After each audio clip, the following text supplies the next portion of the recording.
All right, let's get the show on the road. Hello, everyone. This is Dwight Woods, the Jeet Kune Rebel, and welcome to episode number 20, broadcast number 26 of the I Love Jeet Kune broadcast. Haha. All right, this is the one about Bruce Lee and Jeet Kune Q&A. So it's just a few questions that that I've been sent in over time and that I've fielded from different sources. So we're just going to spend a few minutes on this today. We're going to take some, not an in-depth, I might actually reserve that for another separate broadcast. As you guys come on and you're taking a look at the broadcast, be sure to hit the like button and what have you. As usual, feel free to comment while we're doing the broadcast. I won't have the time to necessarily respond or comment back to you as we do this, but I will go through the comments after I've posted the video, and then I'll reply to you at that time. All right, so we're talking about Bruce Lee Jeet Kune Q&A. So the main question that came in was if Bruce Lee's Jeet Kune has no form or no style, right? Because these are things that you will hear people, sometimes it depends on the level of information that they have, right? So if Bruce Lee's Jeet Kune has no form or no style, how did he practice it?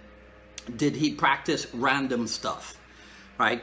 And so in answering that, I point out to people that there's a difference. I should have written, let's see, maybe I can write it down real quickly right now and show it to you guys. I don't have a blank, yeah, maybe I have a blank piece of paper, okay? So here's the deal.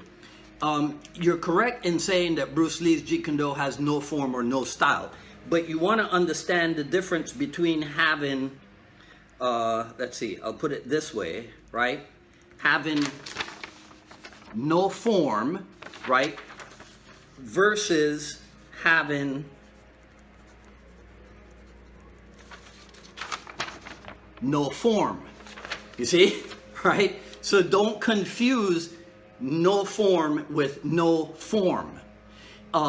It might appear to be semantics, but it's actually much more important than that, right? So in the Tao of Jeet Kune, right, on Bruce Lee's notes, so I got it marked here, page 25. He says, expression is not developed through the practice of form, yet form is a part of expression. The greater expression is not found in the lesser expression, but the lesser is found within the greater. Having no form then does not mean having no form. Having no form evolves from having form. No form is the higher individual expression. There is another passage from the Tao. I don't think it's right here, but I have it written here. It says that good form may be defined as the particular technique which enables the individual to attain maximum efficiency in the activity, right? So listen again. Good form may be defined as the particular technique which enables the individual to attain maximum efficiency in the activity. Now, I would even backtrack on that and say that what Bruce Lee is actually talking about here, to a certain degree, is attribute. You see, because remember that an attribute, the Jeet Kune definition of an attribute is a quality which allows the successful execution of the technique, or the proficiency of the technique. So attributes like speed and distance awareness and timing and power and that kind of stuff, right? So good form may be defined as the particular technique which enables the individual to attain maximum efficiency in the activity. So obviously the idea of form was important to Bruce Lee because he wrote so much about it. But people, one of the things that people should remember is the particular terminologies that were being used in the 1960s and 70s when Bruce Lee did his writing. The word form back in the 60s and 70s referred to what in the what do you call it, in the Japanese method we might call the kata, right? Or in the Korean method we might call, I think it was called a pumse or hyung or something like that, right? So, and we'll talk about this as we go through. So the idea of form practice or kata practice was integral in the old days, and perhaps one of the initial most radical departures from an approach to martial art training by Bruce Lee was the eschewal of the practice of kata and what have you. As far as practicing random stuff, if you take a look at Bruce Lee's training regimen, then you would see that there was nothing random about it at all. We actually touched on this a little bit in last week's broadcast when I showed you stuff from the art of expressing the human body, right? So if I have that marked too. It's like 20 pages, I think, of starting on page 172, where you get to take a look at Bruce Lee's day timer and how he had all of his everything that he was going to be training on that day. He had it all listed out, and then you just see the complete record of his approach to training.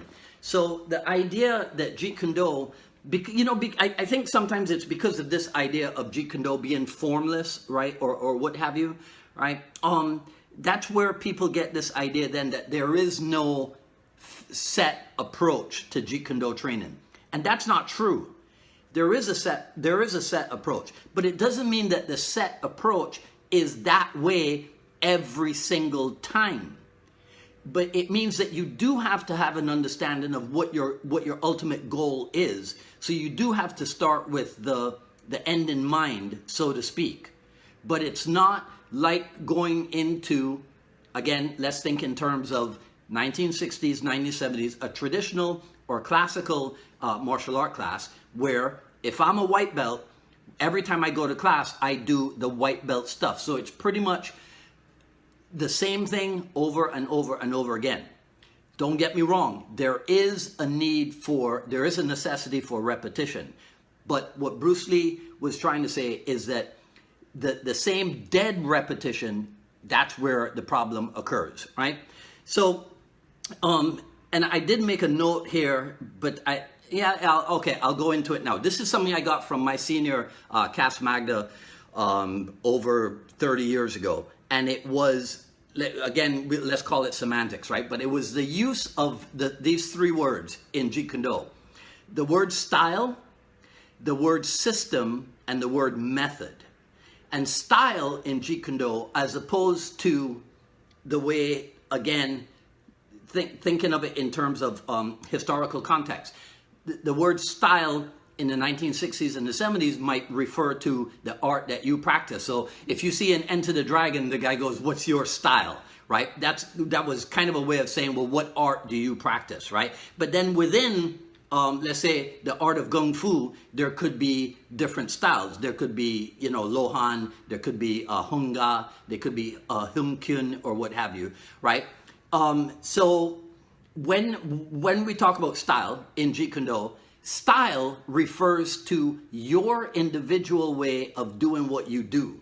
So if we look at let's look at boxers, right? So Muhammad Ali's style was different from Joe Frazier's style, and Ali's and Frazier's styles were different from George Foreman's style. But they were all involved in the art of boxing.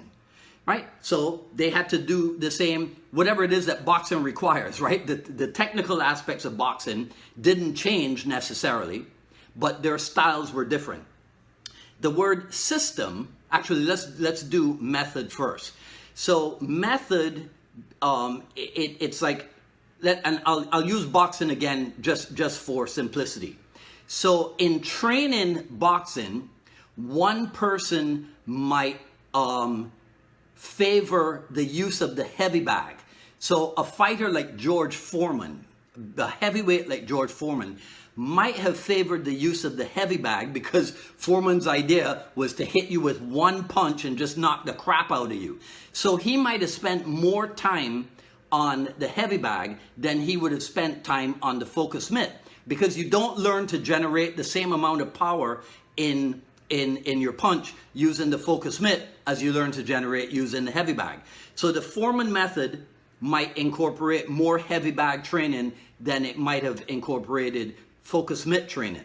So when you take your methods and you put them together for your own edification, then that becomes the system.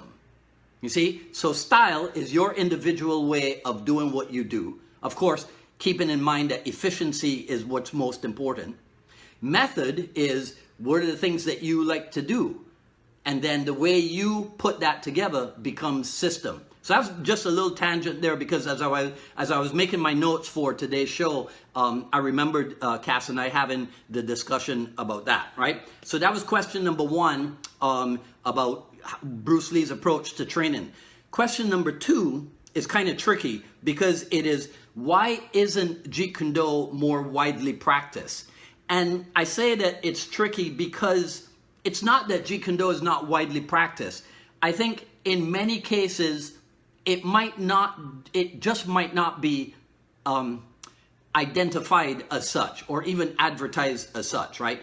Now, if we look at this historically there was never a widespread attempt to promote Bruce Lee's art in a commercial manner, right? In fact, to the best of my understanding, at the same time in 1970 that on the west coast of the United States, Dan Inosanto was instructed to close the Chinatown school and take people to his backyard. Bruce Lee's good friend, the recently, rest in peace, departed Jun Rhee, Grandmaster Jun Rhee, on the east coast of the United States, he was making the decision to expand the reach of his Taekwondo system. So we had Jeet Kune Do on the west coast contracting and becoming smaller, and we had Taekwondo on the east coast expanding and attempting to become bigger. And then if you understand anything about the history of Taekwondo and the history of Jeet Kune Do in the United States, you can see that that these things actually did come to fruition, right? So there is that aspect. The other thing is the phenomenon of the martial art, the phenomenon of the martial art camp or the martial arts seminar, which continues to a certain degree today. So there is really, that was the era, especially in the 80s and the 90s, where Jeet Kune Do started to spread literally all over the world, right? So there was a widespread practice, but there's a hidden aspect to a certain degree. There's a hidden aspect to the practice of Jeet Kune Do. And I call it hidden because it's situations in which Jeet Kune Do has influenced someone or influenced their art, and you don't necessarily know about it because they might not talk about the terms, the terms, they might not use the term Jeet Kune Do in expressing their art or what have you. So I can tell you that in the Brazilian Jiu-Jitsu world, there are a number of high-level, very well-known Brazilian Jiu-Jitsu exponents who actually happen to have Jeet Kune Do training in their backgrounds. Now, some of them will mention it sometimes favorably. Sometimes some of them will mention it a little bit unfavorably, right? But whatever. But they do have Jeet Kune Do in their backgrounds, right? So, for example, a guy like Greg Nelson. Greg Nelson is known as is a pretty well-known MMA coach, right? But Greg Nelson is a Jeet Kune Do guy. Same thing with Eric Paulson. Eric Paulson is a Jeet Kune Do guy. But as things and time have evolved, they're not known today as much for their Jeet Kune Do expertise, even though Jeet Kune Do plays a heavy influence in their development. And if you doubt me on this, hang on until I have people like Eric Paulson and Greg Nelson on the Jeet Kune Do Dialogue show, and then you'll hear them explain it even better than I can, right? And then a final aspect that I'll mention about this Jeet Kune Do thing is because there are different factions in the Jeet Kune Do family and people who think that things should be done differently, and since Bruce Lee himself may not have left a specific blueprint, right? the spread of Jeet Kune Do has been somewhat fractious. You know, because we've got this group of guys who are doing it this way, we got this group of guys who are doing it that way. And so then the general public might not necessarily end up hearing about it. But I think that that Jeet Kune Do, even though it has not, right, or at different times in history, yeah, there was more talk about it. You know, it was featured in the magazines and in the classified ads and what have you in the magazines. But the world has changed, right? And so the emphasis to a certain degree on Jeet Kune Do may have changed also, right? Okay, so the next one. So we're going to spend most time on this question number 3. If Bruce Lee believed that no style was the true style, then why was Jeet Kune Do created as a martial art form? Right? So let me repeat it. If Bruce Lee believed that no style was the true style, then why was Jeet Kune Do created as a martial art form? So I thought, you know, in my infinite brilliance, right, I'd let Bruce Lee himself answer the question. And it's an excerpt from I think it was 1968, Liberate Yourself from Classical Karate. And that's important. You see, he's talking about liberating yourself from classical karate, and he's also, this is written in the 1960s. So even the language or the points that Bruce Lee might have been making in this famous article might not have as much resonance or even relevance here in May of 2018. Right? So anyhow, so I'll read and then I'll give you commentary, read and give you commentary, and then we'll wrap this show up. What then is Jeet Kune Do? Literally, Jeet means to intercept or to stop. Kune is the fist, and Do is the way or the ultimate reality. The way of the intercepting fist. Do remember, however, that Jeet Kune Do is merely a convenient name. I am not interested with the term itself. I am interested in its effect of liberation when Jeet Kune Do is used as a mirror for self-examination.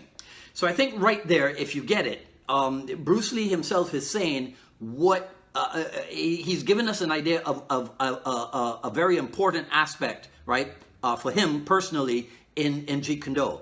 I'm not interested with the term itself. I am interested in its effect of liberation when JKD is used as a mirror for self-examination. So this is why I have told people that I think they're wrong when they interpret Bruce Lee's admonition. You probably heard this before when Bruce Lee is reported to say, Jeet Kune Do, it's merely a name, don't fuss over it. I've told people I think they're wrong when they think that means do not fuss over Jeet Kune Do. I think what Bruce Lee was saying is do not fuss over the name. You see, because he never said let the art of Jeet Kune Do be wiped out. He said let the name Jeet Kune Do be wiped out. So you do make a fuss over it. And I've said this many times before. Everybody who is into something, right, makes a fuss over it, especially if it is something that plays an important role in their lives, right? Okay, all right, so I'm getting the signal that I didn't do the shirt thing because apparently I forgot to do it last week. So here we go. This is today's Bruce Lee shirt. Okay, good. All right, enough of that, right? So always fuss over the art. You don't have to fuss over the name, right? So, you know, original Jeet Kune Do, pre-1973 Jeet Kune Do, classical Jeet Kune Do, Jeet Kune Do concepts, whatever, right? Let's just stay true to the essence of the art, people, all right?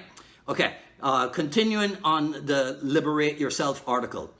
Unlike a classical martial art, let me interject again. Remember, this was written in the 60s, so you have to kind of have that, that mentality as you read this stuff, as you hear these words. Unlike a classical martial art, there is no series of rules or classifications of technique that constitutes a distinct Jeet Kune Do method of fighting.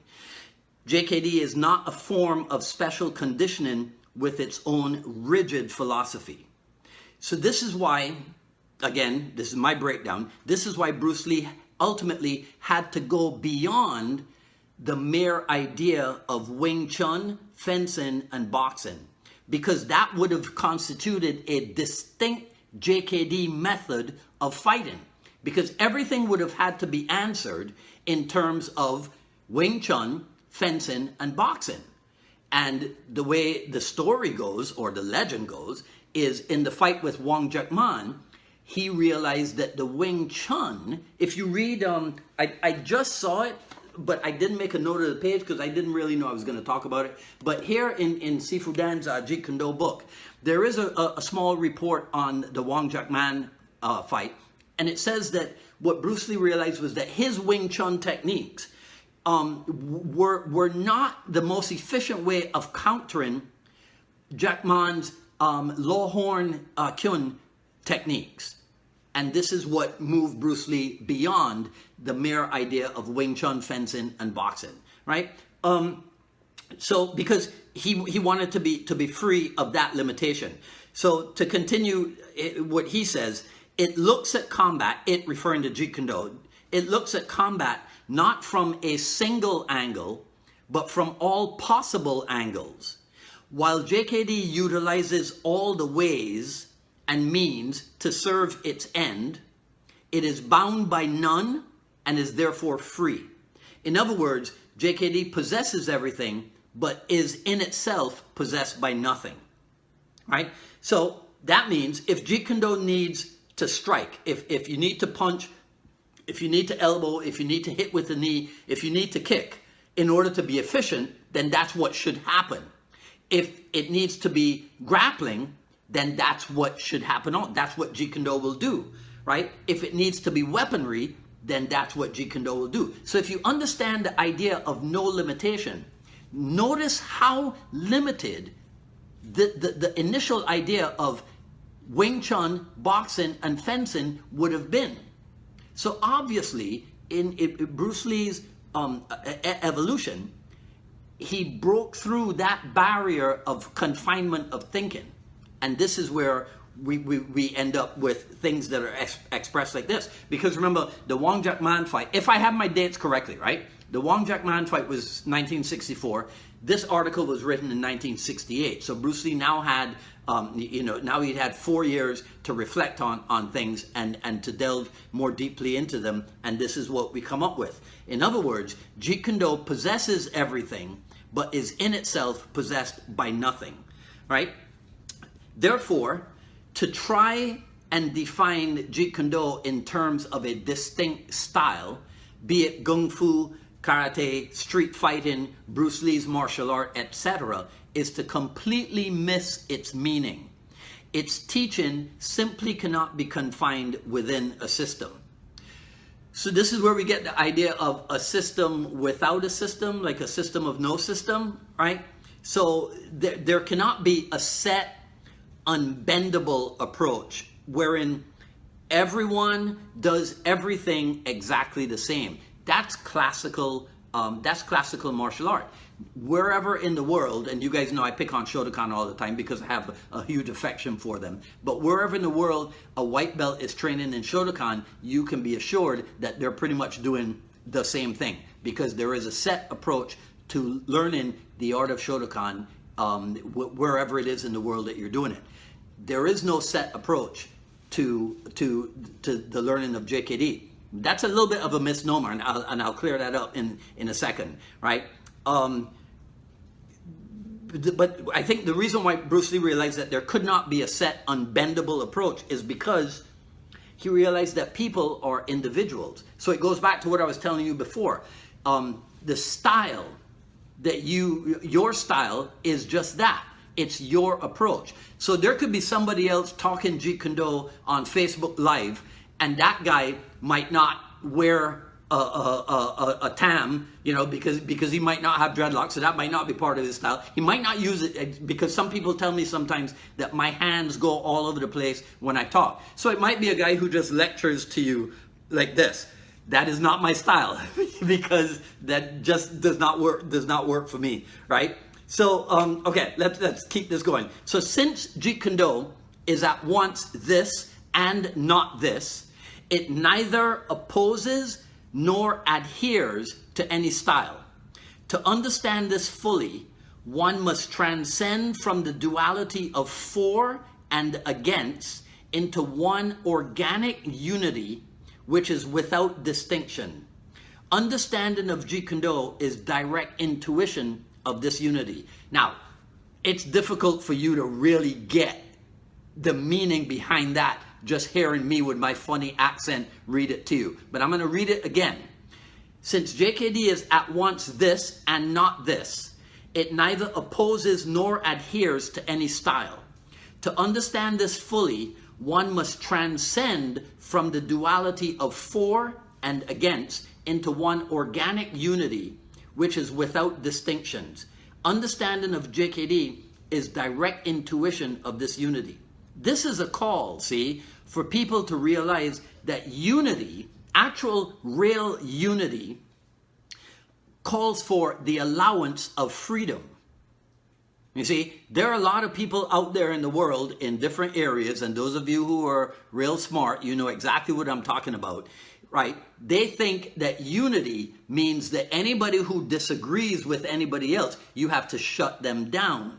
That's how you become united. That is not true. It is the allowance of freedom that leads to real unity. The transcendence, like Bruce Lee just said, the transcendent, the duality of for and against. So now there are some people who are firmly entrenched in this camp, in this way of thinking. So we are for this and we are against that, right?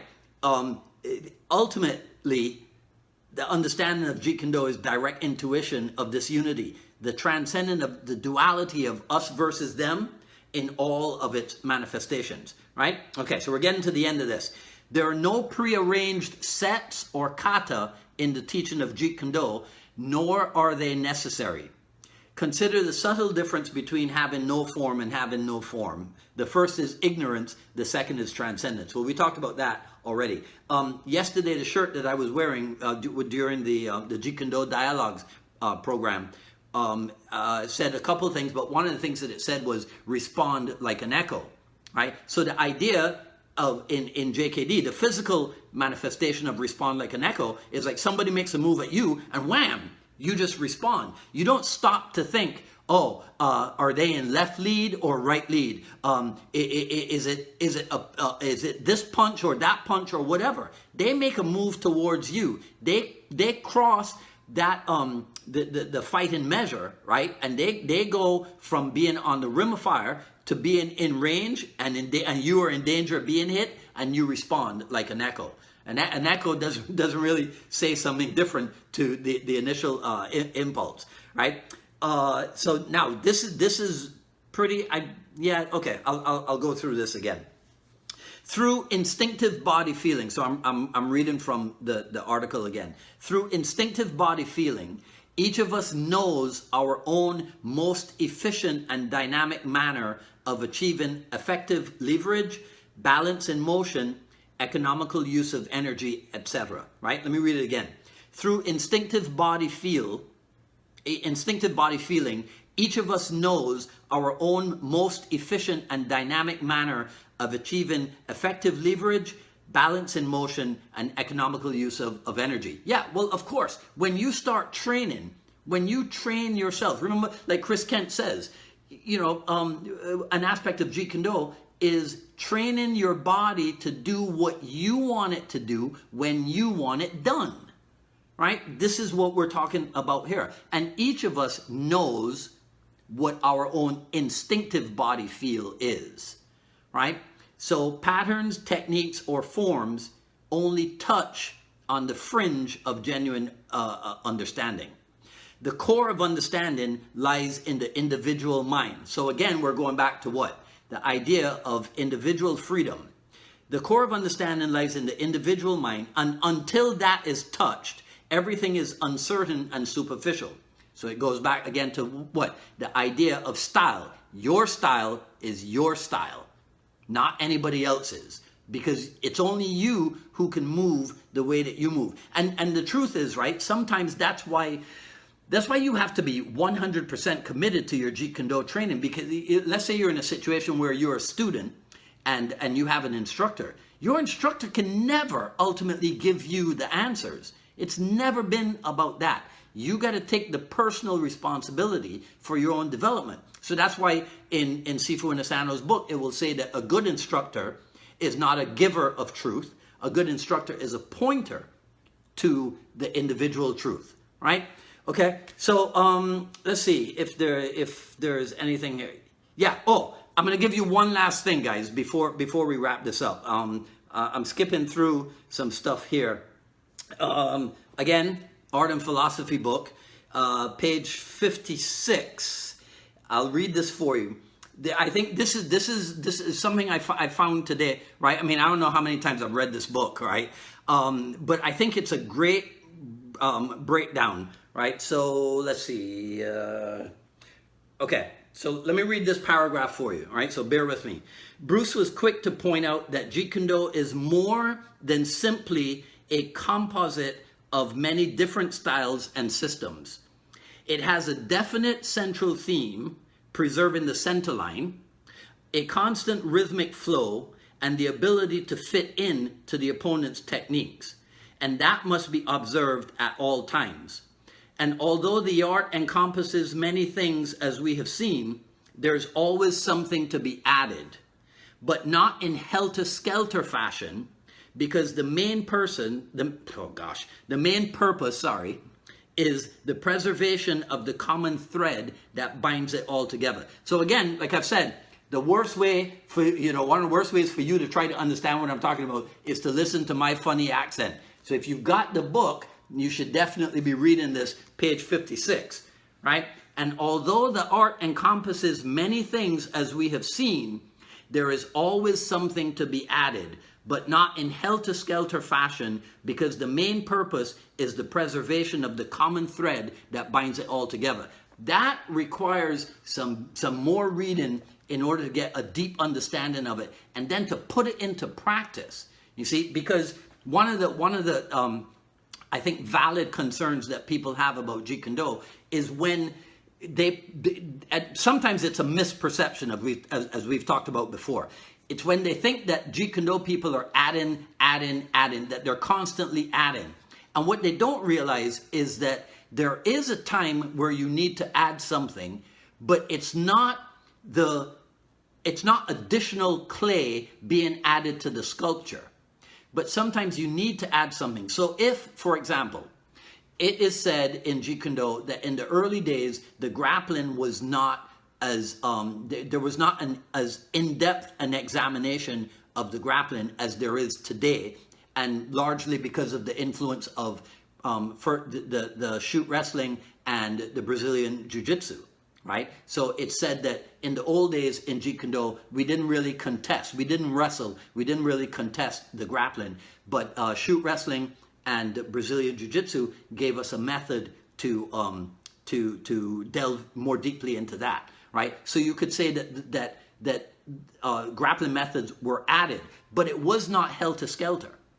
It wasn't just let's add more and more and more and more jiu-jitsu, or more and more and more shoot wrestling, and now we have more and more in our Jeet Kune Do, because then that would be moving away from the idea of simplifying in Jeet Kune Do. But you've got to add in order to then chisel away, in order to get to the essence of something. You cannot merely dabble in it. You got to do deep diving in order to really understand everything, right? So let me finish with this. There is no mystery about my style. My movements are simple, direct, and non-classical.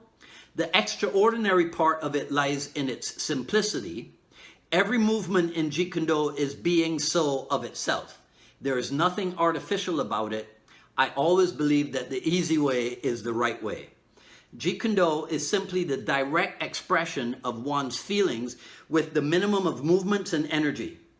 The closer to the true way of Kung Fu, the less wastage of expression there is, right? So again, I